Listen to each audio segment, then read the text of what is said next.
আসছি আমরা গত বৃহস্পতিবার আমরা যারা বাদ করেছি তাদেরকে একটা নির্দেশনা দেওয়া হয় যে তারা পৃথক পৃথক আবেদন করতে পারবেন।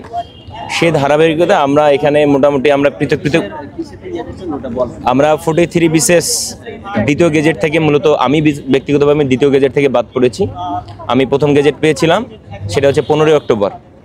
সেই সময় আমার 2 দফায় তদন্ত হয়েছে, হওয়ার পর আমি হচ্ছে যে আপনার 15 অক্টোবর আমরা গেজেট পেয়েছি।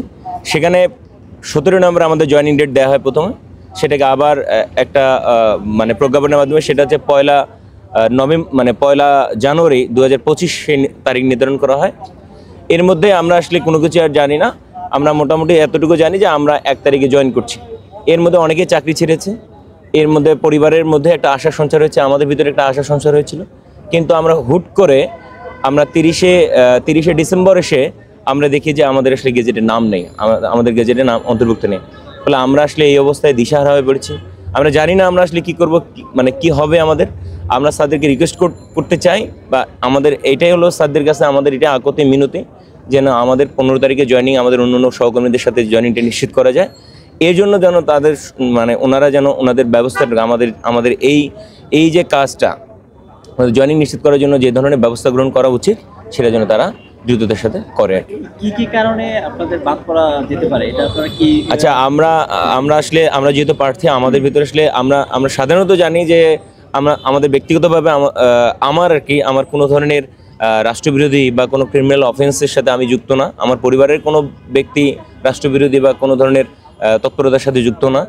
ফলে আমি আসলে জানি না কোন অজ্ঞাত কারণে আমি আসলে বাদ পড়েছি। আমি স্যারদেরকে আবারও মিনতি করব, রিকোয়েস্ট করব আমার পরিবার এবং আমাকে যেন এই যন্ত্রণা থেকে মুক্তি দেয়।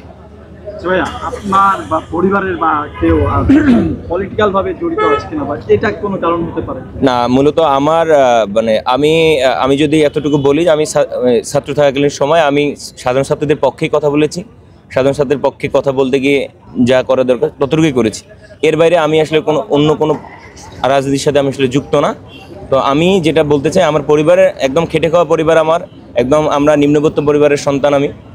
আমার বাবা ভাই এরা হচ্ছে যে মাঠে কাজ করে, তো আসলে এনাদের রাজনীতি করার সেই সুযোগও নাই এবং তারা কোনো রাজনীতি দলের সাথে যুক্তও না। কতজন আমরা আসলে অ্যাকুরেট বলতে পারছি না, তারপরে আমাদের কাছে 210+ আবেদন আমাদের কাছে আসলে আমরা করতে পেরেছি, কম্পাইল করতে পেরেছি। আমরা এটা একসাথেই স্যারদের কাছে দিতে চাই, যেন তারা আমাদের পুনর্বিবেচনা করে 15 তারিখের মধ্যেই আমাদের জয়েনিংটা স্যারেরা নিশ্চিত করে। আমাদের এই আকতিটা শুধু এই জন্যই আমাদের।